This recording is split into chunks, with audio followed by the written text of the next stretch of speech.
Assalamualaikum warahmatullahi wabarakatuh. Bismillahirrahmanirrahim. Alhamdulillah wassalatu ala Rasulillah Sayyidina Muhammad ni Abdillah wa ala alihi wa sahbihi wa man walah. Subhanaka la ilma lana illa ma 'allamtana innaka antal alimul hakim. Wa la haula wa la quwwata illa billahil aliyil azim.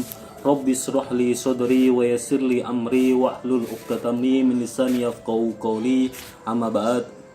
Puji syukur alhamdulillah, marilah kita panjatkan kepada Allah Subhanahu wa taala yang mana pada kesempatan kali ini kita masih diberikan kesehatan, kekuatan dan juga kesempatan sehingga kita masih bisa bermuajjah meskipun dengan bentuk virtual atau audio untuk melakukan kajian kita, yaitu kajian kitab Ta'lim Muta'alim. Kedua kalinya sholawat serta salam marilah kita haturkan kepada junjungan kita, yaitu Nabi besar Nabi Muhammadin Sallallahu Alaihi Wasallam, dengan harapan mudah-mudahan kelak pada hari kiamat kita diakui oleh umat beliau sehingga kita mendapatkan syafaat atau pertolongan dari beliau. Amin ya rabbal alamin.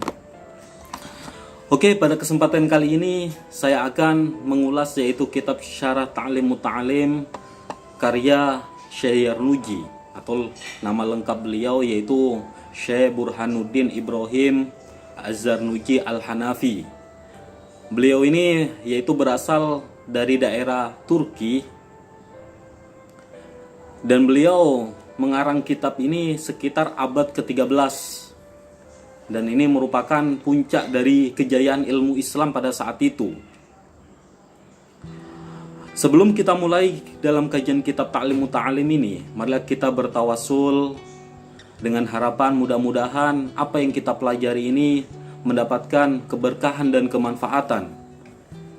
Bijahi Nabi Muhammadin sallallahu alaihi wasallam wa ala alihi wa sahbihi wa tabi'in wa tabi'in lahum ihsan ila yaumiddin wal auliya wasyuhada wassolihin ulama'il amilin wal musannifin khusun ila muallif Al-Kitab Ta'lim Muta'alim Asy-Syaikh Ibrahim Burhanuddin Ibrahim Az-Zarnuji, wa khusun ila masyayikhina wa khusun ila muassis Jami'ah Al-Syariah Mandar Profesor Dr. Syahabuddin wa usulihim wa furu'ihim wa yanfa'una bihim wa bi'ulumihim fid dharaini amin. Syaudillahi lahumul Fatihah.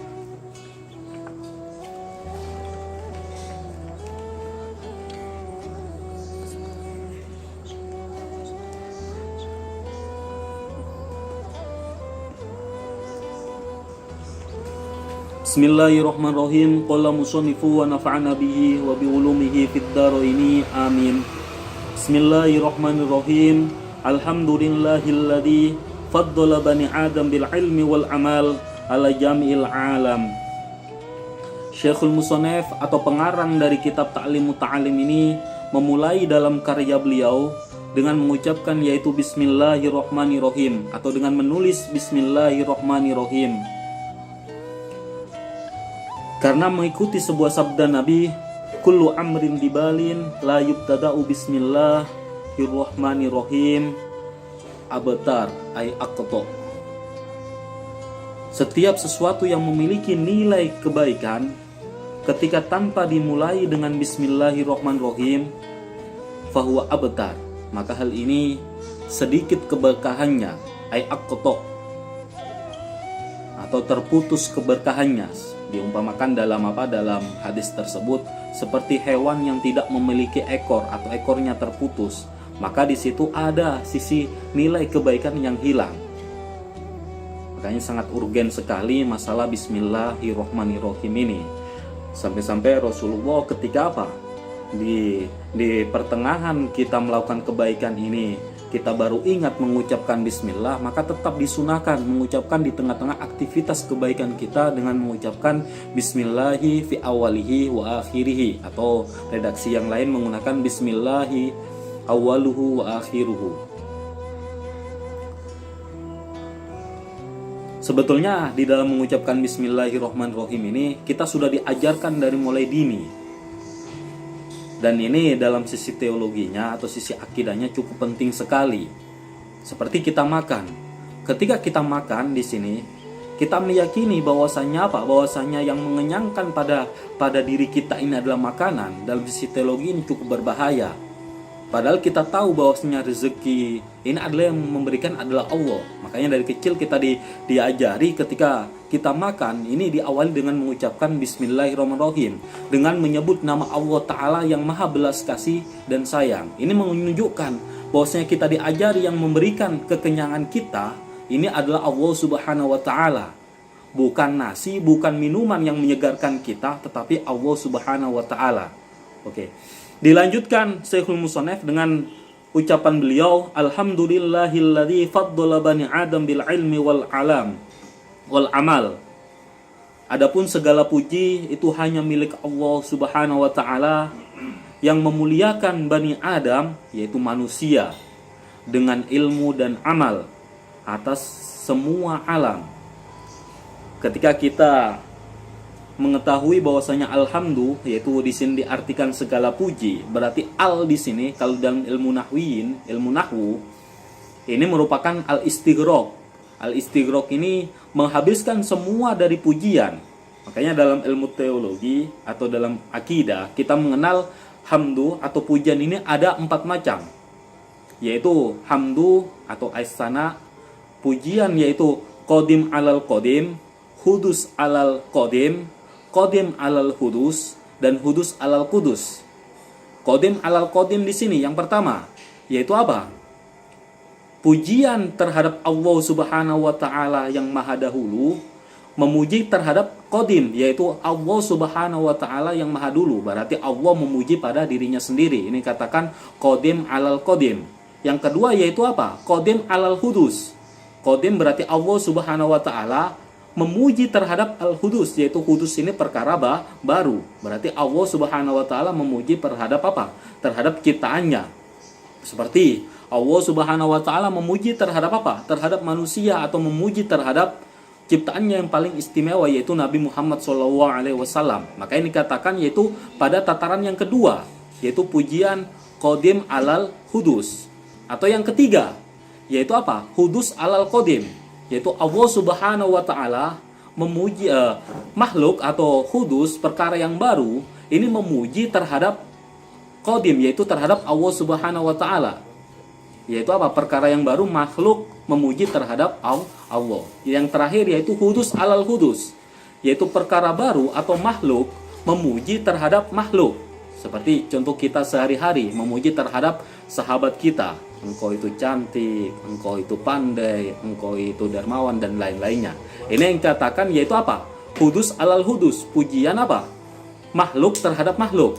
Yang mana keempat halnya di sini? Ini sebetulnya kembali kepada Allah Subhanahu wa Ta'ala. Karena kita apa? Memahami tadi, alhamdulillah, alnya ini adalah istighraq.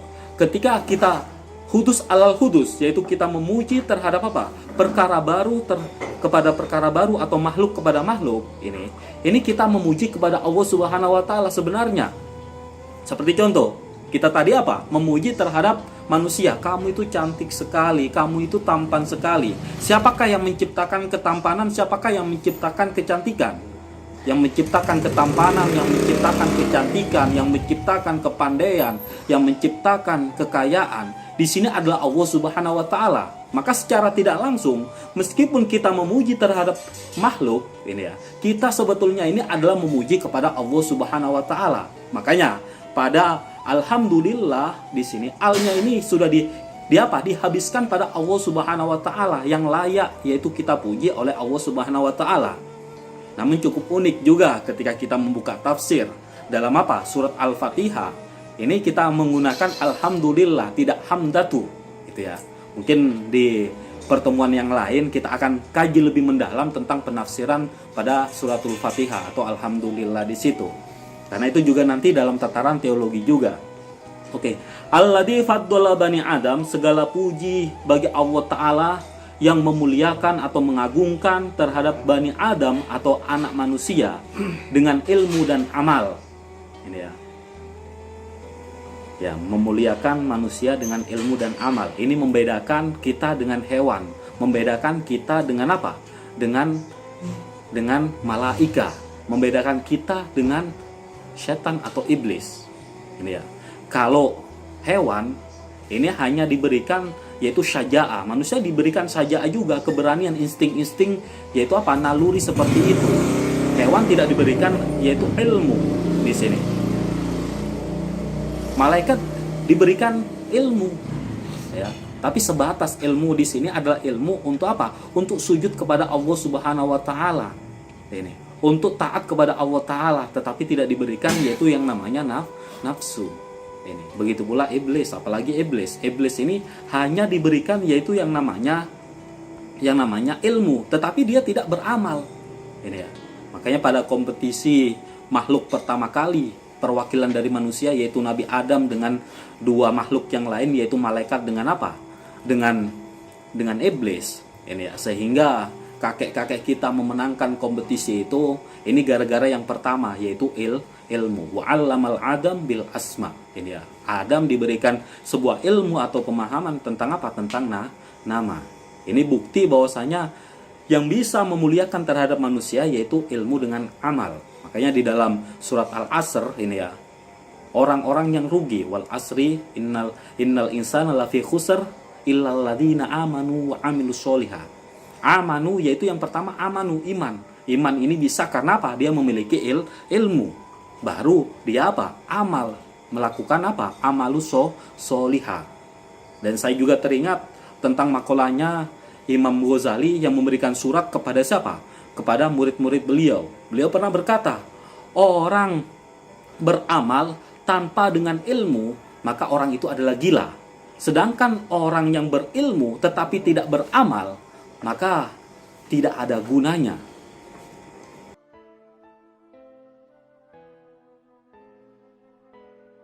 Makanya ada ungkapan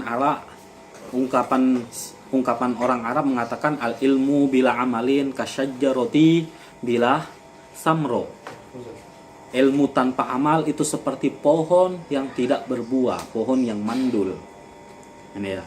Makanya di sini Allah Ta'ala memuliakan Bani Adam atau anak manusia dengan ilmu, dengan amal di atas apa? Di atas semua alam di sini. Makanya manusia ini pantas atau layak menjadi apa? Menjadi khalifah. Kemudian Syekhul Musannaf melanjutkan pada apa? Pada maqalah beliau, wassalatu ala Muhammadin sayyidil arabi wal ajam wa ala alihi wa ashabihi yunabi'u ulumi wal hikami.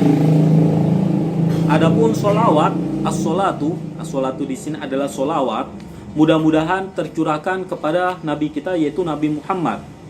Ya. Sholawat di sini kalau dalam sarah dijelaskan wahiyya minallah ar-rahmah wal maghfirah. Adapun yang katakan sholawat kalau dari Allah Subhanahu wa taala ini adalah rahmat wal maghfirah, yaitu belas kasih dan ampunan. Ini adalah sholawat ketika Allah Ta'ala memberikan kepada apa? Kepada makhluk. Wa min ibadihi du'a'uhu. Sedangkan sholawat ketika dari hamba ini adalah doa. Seperti kita mengucapkan yaitu bersolawat kepada Nabi. Allahumma sholli ala sayyidina Muhammad wa ala ali sayyidina Muhammad. Maka ini adalah ungkapan secara tidak langsung adalah doa. Ini ya. Mudah-mudahan Allah Ta'ala memberikan belas kasih kepada Nabi Muhammad. Dan mudah-mudahan Allah Ta'ala memberikan keselamatan kepada Nabi Muhammad. Ini adalah doa. Yang mana doa di sini ini sebetulnya kembali kepada kita. Kenapa kembali kepada kita? Karena Nabi Muhammad tidak butuh untuk apa? Didoakan. Karena beliau sudah apa? Sudah jelas dijamin oleh Allah Subhanahu wa taala yaitu apa? Masuk surga. Dijamin oleh Allah Ta'ala maksum. Dia ini tidak apa? Tidak bisa terkena atau terjatuhkan pada apa? Pada maksiat. Beda dengan kita yang tidak maksum. Makanya kita diperintahkan untuk apa? Untuk memperbanyak sholawat. Mendoakan kepada Nabi yang Nabi tidak butuh untuk apa? Untuk sholawat tersebut. Saya umpamakan Nabi itu seperti apa? Seperti air gelas yang sudah penuh dengan air. Ketika ditumpahi oleh air yang lain, maka air ini akan tumpah-tumpah dan kembali kepada apa? Orang tersebut. Begitu pula ketika kita membacakan sholawat kepada Nabi, ini apa? Pahala dari sholawat di sini, ini akan kembali kepada diri kita. Makanya Nabi juga pernah bersabda, bahwasanya barang siapa yang bersolawat kepada aku satu kali, dalam satu riwayat mengatakan, maka akan aku balas 8 apa? 8 solawat. Ada yang dalam satu riwayat, akan aku balas 10 apa? 10 solawat. Itu ya.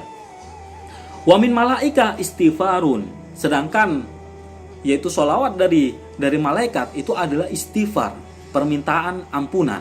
Ini ya, berarti levelnya berbeda-beda. Sholawatnya Allah Ta'ala tadi adalah rahmah wa maghfirah. Kalau manusia yaitu apa? Yaitu doa, sedangkan malaikat ini istighfar. Ini ya. Wal muradu minhu ayad'u lahu wa idza qila inna malaikata yusallu ala fulan fal muradu minhu annahum yastaghfiruna lah. Ya, ketika apa? Ketika diucapkan sesungguhnya malaikat membacakan sholawat kepada fulan atau kepada manusia, maka yang dikehendaki di sini sesungguhnya para malaikat itu memintakan ampun kepada apa? Kepada manusia tersebut. Ini ya. Dan sholawat ini ya, ini adalah amalan yang paling baik. Dalam kitab yang lain dijelaskan amalan yang cukup apa? Cukup baik di situ yang bisa mendekatkan kita kepada Allah Subhanahu wa taala. Ini adalah termasuk sholawat di sini. Apalagi dalam kitab itu juga dijelaskan yaitu manusia yang lebih baik-baiknya nanti di akhir zaman yaitu orang-orang yang memperbanyak membaca amalan sholawat banyak sekali ya. Sholawat di sini bahkan kalau kita menganalisis dalam sisi keutamaan dalam sholawat itu ada kitab namanya Sa'adud Daroin. Di sana dijelaskan kapan yang waktu yang istimewa untuk membaca sholawat itu dalam kitab Sa'adud Daroin di situ dan kitab-kitab yang lain. Ya.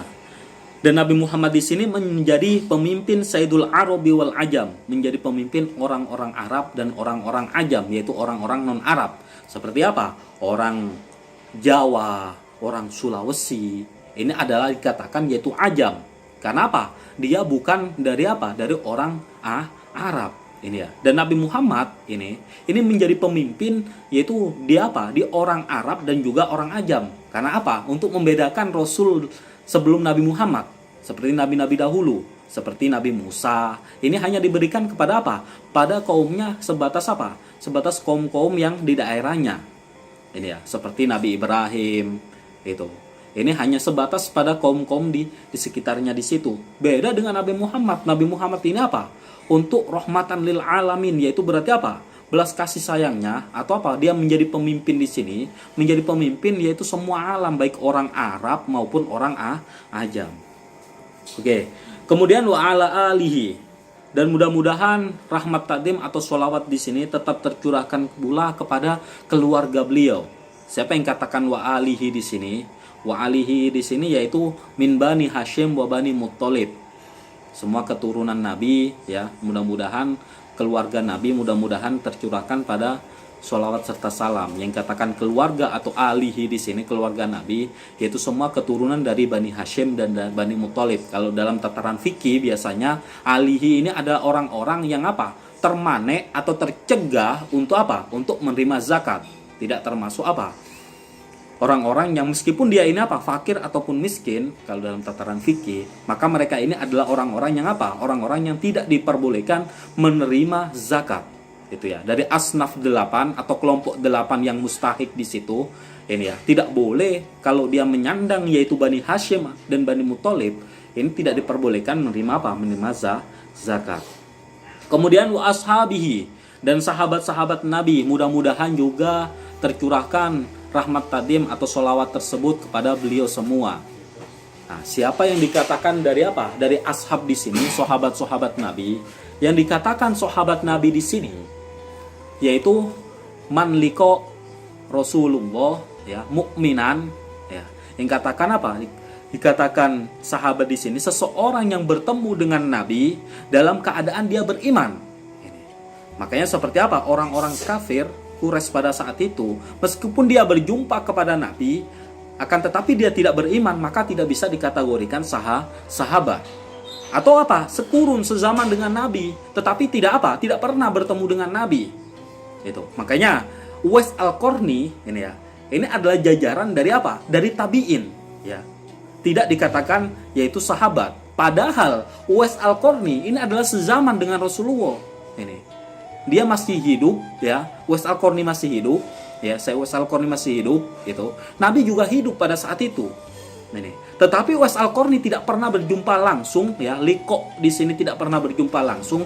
Makanya para ulama mengatakan Uwais Al-Qarni ini adalah jajaran tabi'in, bukan sahabat. Ini ya. Itu. Itu pengertian kita dari sahabat. Ini keunggulan dari sahabat. Di semua tempat selalu mendapatkan doa dari apa? Dari orang-orang yang ketika berkumpul tersebut. Dalam kitab saja, semua kitab-kitab yang mutabaroh ya, ini pasti dimulai dengan apa? Pasti dimulai dengan bacaan sholawat.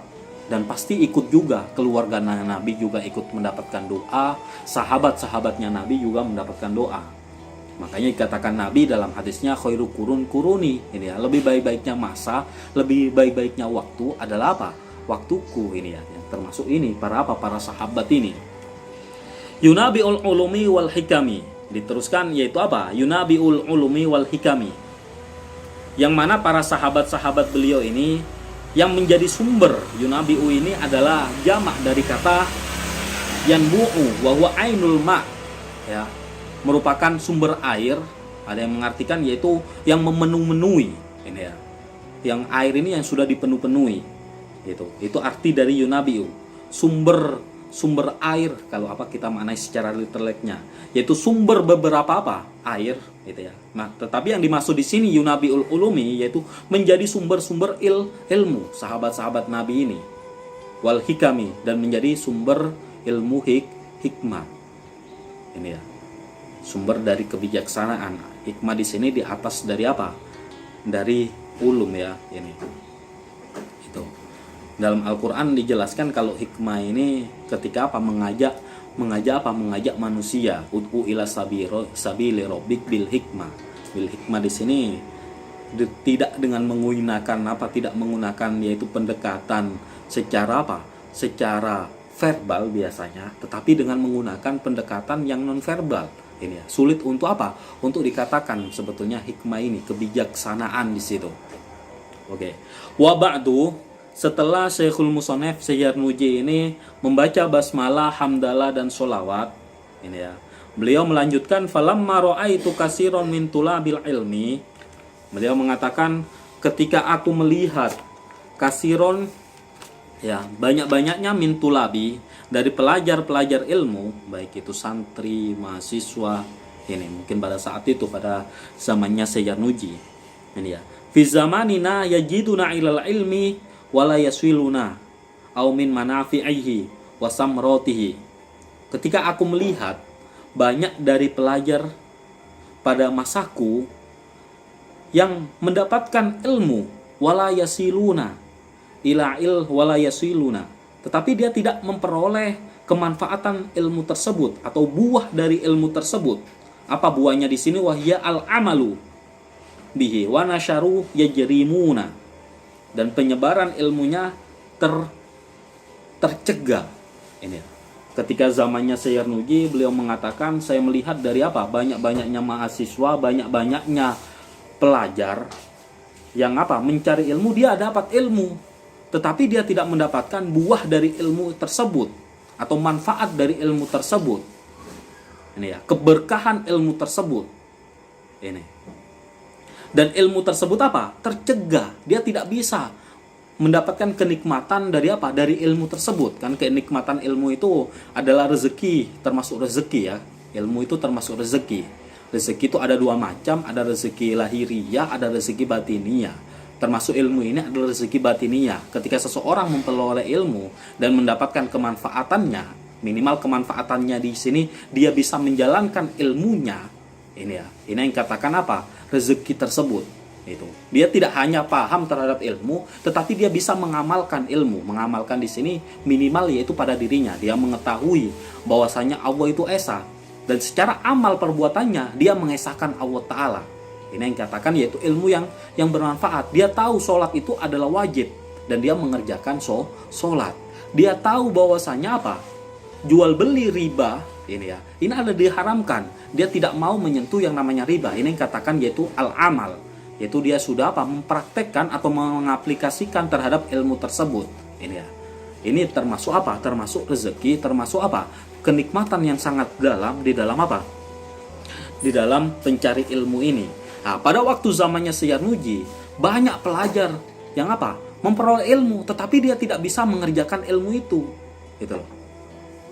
Tidak bisa beramal terhadap ilmu itu. Ini.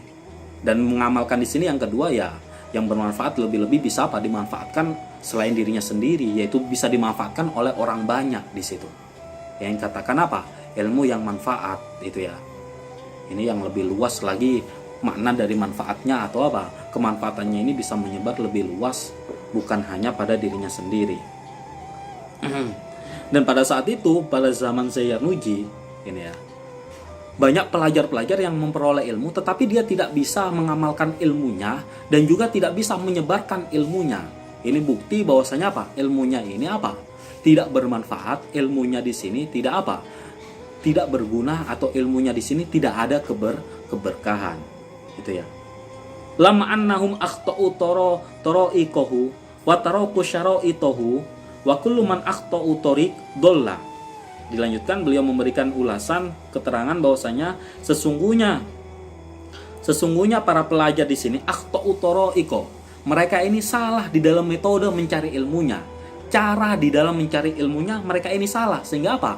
Berdampak tadi, dia tidak mendapatkan kemanfaatan, dia tidak mendapatkan keberkahan, dia terhalangi nasyaro yajrimuna, yaitu terhalangi untuk menyebarkan ilmunya, dia tidak bisa mengamalkan ilmunya.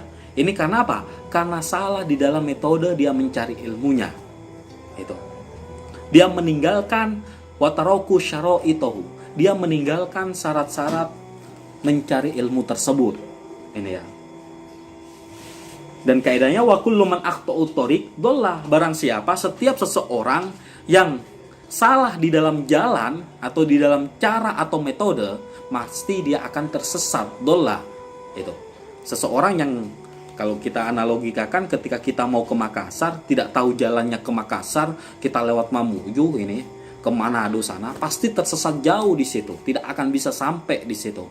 Kita akan semakin jauh dengan apa? Dengan Makassar. Kalau kita tidak tahu jalan dari menuju ke Makassar. Begitu pula ketika seseorang mencari ilmu, ketika dia ini tidak tahu, yaitu apa? Cara atau metode untuk mencari ilmu, syarat-syaratnya mencari ilmu, bagaimana kita mencari ilmu supaya apa? Supaya kita ini bisa memperoleh ilmu yang apa? Manfaat ini. Maka kita juga akan tersesat ketika kita tidak mengetahui cara-caranya itu tadi. Ini. Wala yunalu al maksud, ya, ketika kita salah jalan ini ya, maka tersesat dan tidak akan sampai kita ini memperoleh tujuan kita. Itu. Kalau kita tidak apa? Memenuhi terhadap torik tersebut, ya, cara-cara tersebut, maka kita juga sama, kita akan tidak memperoleh ilmu yang manfaat. Wala yunalu al maksud qalla au jalla, ini ya, maka dia tujuannya ini akan apa? Tidak dia peroleh kecuali sedikit. Wahababtu an ubayyi an abiyana lahum tariqat ta'lim alama ra'aitu fil kutubi. Saya menghendaki dan saya mencintai, kata Abah Syekhul Musonef, saya mencintai untuk menjelaskan kepada para pelajar, ya, cara mencari ilmu, ya, cara mencari ilmu supaya apa? Mereka mendapatkan kemanfaatan terhadap ilmu itu, supaya mereka juga apa? Supaya mereka juga mendapatkan kenikmatan di dalam ilmu itu, karena kenikmatannya itu tadi, yaitu ilmu yang diperoleh dan juga mengamalkan atau mengaplikasikan terhadap ilmu. Ini.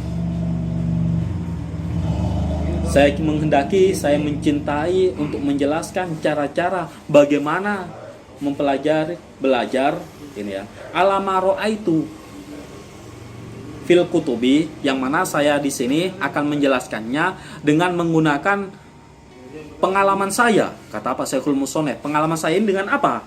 Alamaro itu fil kutub, dari apa? Beberapa kitab yang saya lihat. Nanti saya akan jelaskan di situ nanti. Wasama itu min asadati, dan apa? Yang pernah saya dengarkan dari guru-guruku. Nanti akan saya paparkan, saya ulas lebih apa? Lebih jauh bagaimana memperoleh apa? Memperoleh ilmu tersebut supaya manfaat dan berkah. Yang mana ustadz-ustadzku ini aulal ilmi, mereka yang lebih utama, yaitu apa? Ilmu wal hikami dan hikam. Roja'a du'a li minar roghibin. Kemudian Syekhul Musonef berharap, ya, berharap apa harapannya? Semoga para orang-orang yang cinta kepadaku ini mendoakan kepadaku dan kepada karyaku kitab taklim ini, supaya saya ini termasuk orang apa fi mukhlasin, yaitu di dalam mengarang kitab ini termasuk golongan orang-orang yang ikhlas. Sehingga apa? Bil fauzi wal khulasi fil yaumiddin. Saya beruntung dan saya selamat pada hari kiamat nanti. Ini harapan Syekhul Musonef ketika mengarang kitab di sini. Badama istikhoro. Ini keunggulan para ulama-ulama dulu ya. Setiap aktivitas beliau tidak terlepas dengan istikhoro. Istikhoro itu memilih dua pilihan yang sulit. Itu yang katakan istikhoro. Seperti ketika kita sulit menjatuhkan pilihan, saya ini kuliah di mana, atau saya ini mau menerima si fulana atau fulana. Ketika bimbang seperti itu, maka dalam Islam dianjurkan kita melakukan istikhoro, yaitu meminta petunjuk kepada Allah Ta'ala dengan jawaban yang lebih baik. Itu yang katakan istikhoro ya. Menjatuhkan pilihan, saya diterima di dua pekerjaan satu dan pekerjaan dua, atau bimbang, ada dua perempuan ini ya, yang menerima terhadap dirinya atau yang melamar terhadap dirinya. Maka ini dianjurkan oleh agama kita Islam melalui sabdanya Rasulullah, tidak akan rugi seseorang yang melakukan dua hal. Yang pertama yaitu musyawarah, yang kedua yaitu istikhoro ini ya. Itu. Kemudian Syekhul Musonef melanjutkan wasamaituhu ta'lim muta'allim thoriqut ta'lim ya. Saya menamai atau saya memberikan nama terhadap karyaku ini dengan sebutan yaitu ta'lim muta'allim. Kitab ta'lim muta'allim, cara seseorang yang orang belajar. Kemudian waja'altu, dia ini mempromosikan sebetulnya ya. Bukan hanya buku-buku sekarang saja yang dipromosikan. Kalau kita lihat dalam karya-karya ilmiah atau kitab-kitab mutabaroh pada saat itu juga sama. Ini ya, ada promosinya ya. Wajar promosi itu. Bahkan yang lebih populer dalam cerita itu promosinya Ibnu Malik dalam kitab Alfiyahnya. Saking promosinya di situ sampai dia ini melakukan takabur, sombong kepada gurunya gitu ya. Alfiyahku ini lebih baik daripada Alfiyah Ibnu Muti. Itu dalam dalam ungkapan beliau ketika mengarang kitab Alfiyah itu. Namun tidak baik juga, seperti kisah dari Ibnu Malik itu, sampai beliau lupa karyanya. Kalau orang dulu mengarang kitab itu sudah ada di dalam fikirnya ini ya.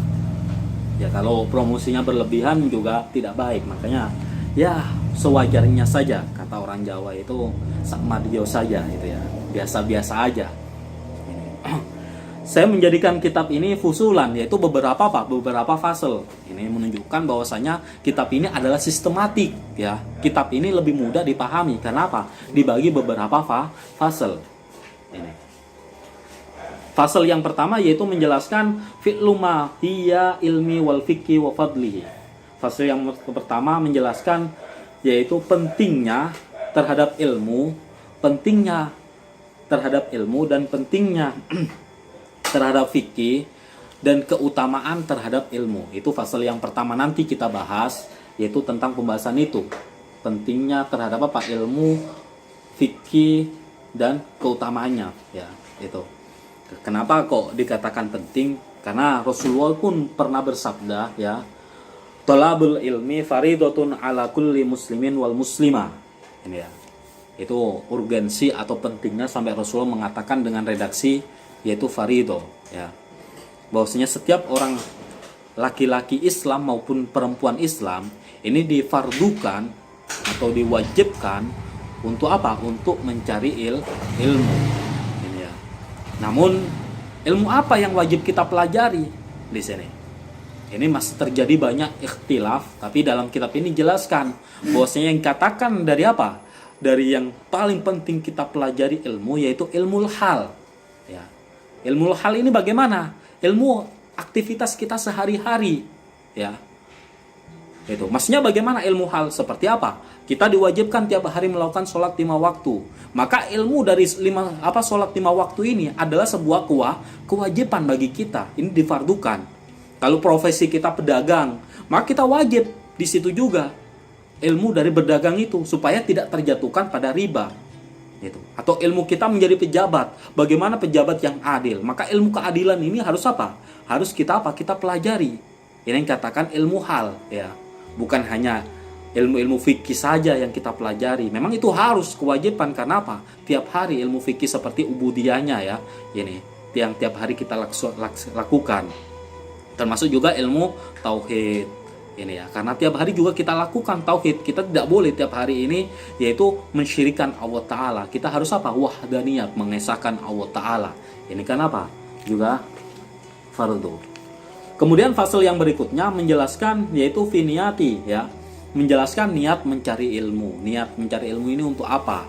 Atau niat untuk mencari.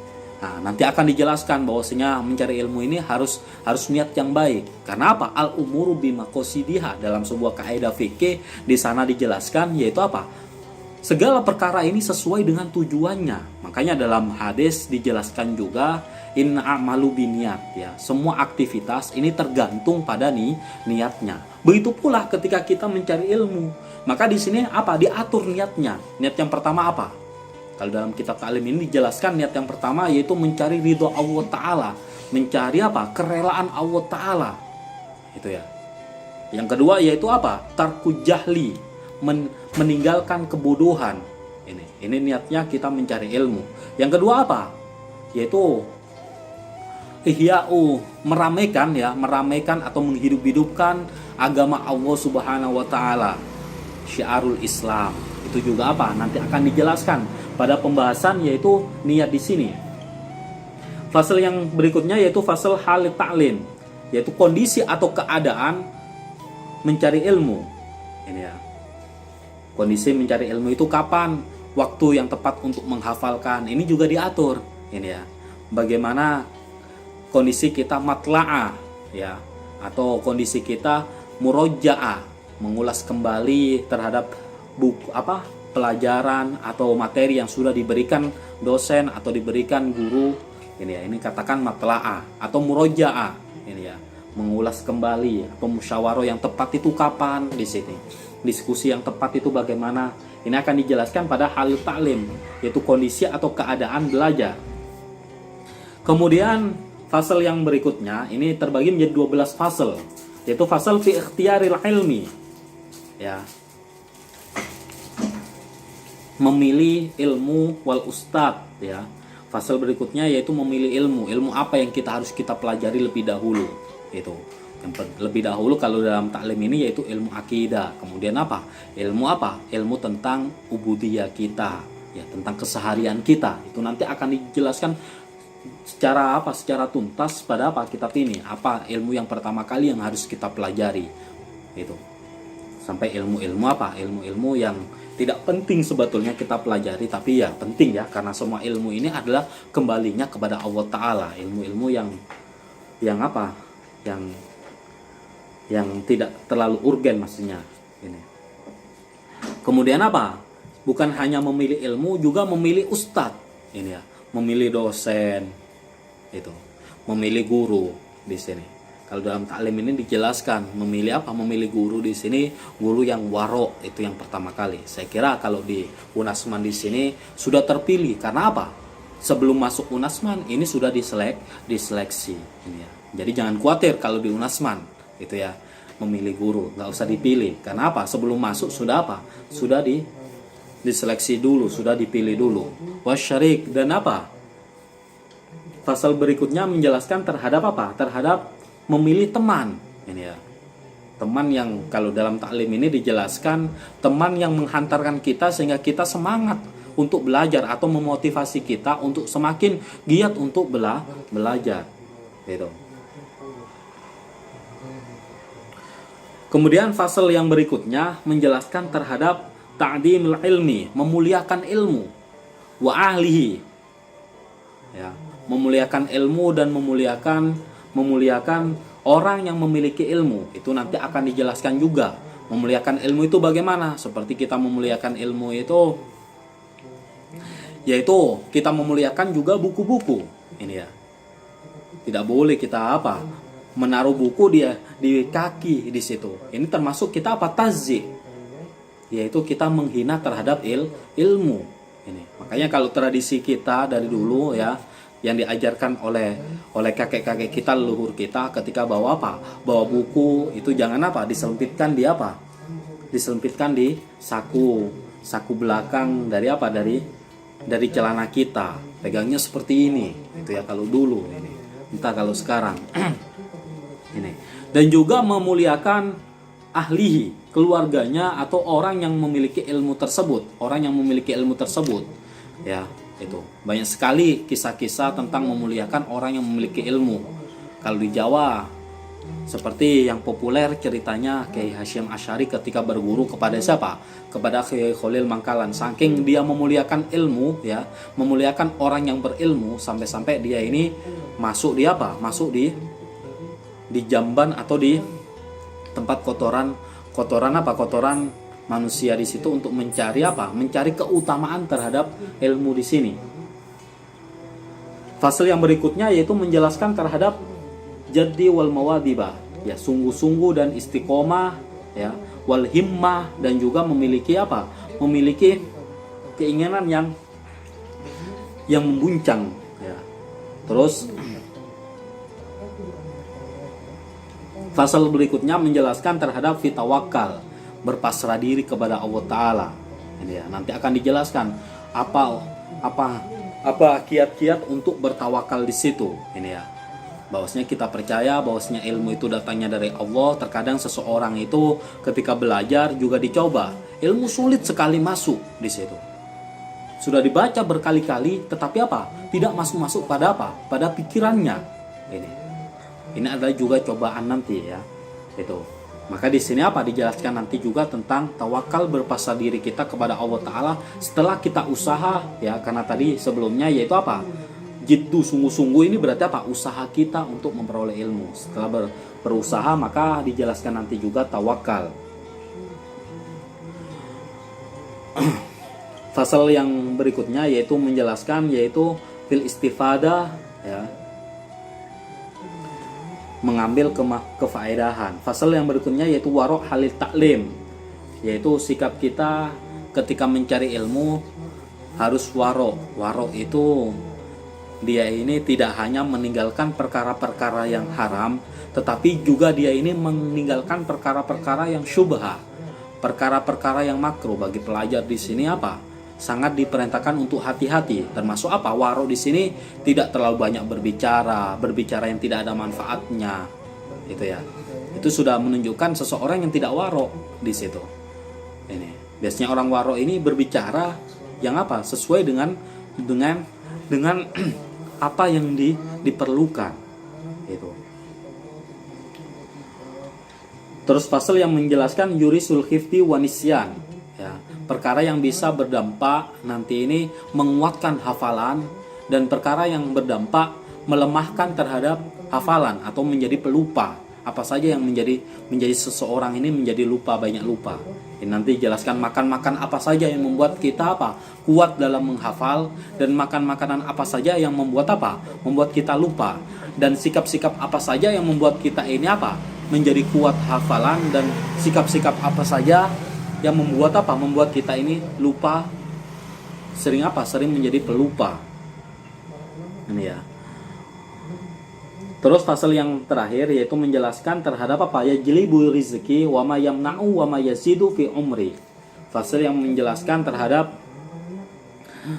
mempermudah untuk memperoleh rizki, dan perkara yang mencegah untuk memperoleh apa? Memperoleh ilmu. Nanti akan dijelaskan juga seperti tidur ba'da subhi, ya, tidur setelah apa? Sholat subuh. Itu nanti dijelaskan. Itu adalah bisa apa? Bisa yamna'u rizki. Itu ya. Itu. Wa ma taufiqi illa billahi alaihi wa tawakkaltu wa ilaihi unib. Tidak ada pertolongan kecuali dari Allah Subhanahu wa taala. Kata terakhir dalam muqaddimah ini, ya, kata Syekhul Musannaf atau Sayyid Nuji, ya, tidak ada pertolongan kecuali pertolongan dari Allah Subhanahu wa taala, dan saya pasrahkan kepada Allah Subhanahu wa taala, yang mana beliau adalah zat yang lebih baik-baiknya untuk kembali. Ya, mungkin itu saja yang bisa saya ulas pada pertemuan hari ini. Mudah-mudahan ada manfaat, ada keberkahan apa yang saya sampaikan tersebut. Ini wallahu muwaffiq ila aqwamit thoriq. Wassalamualaikum warahmatullahi wabarakatuh.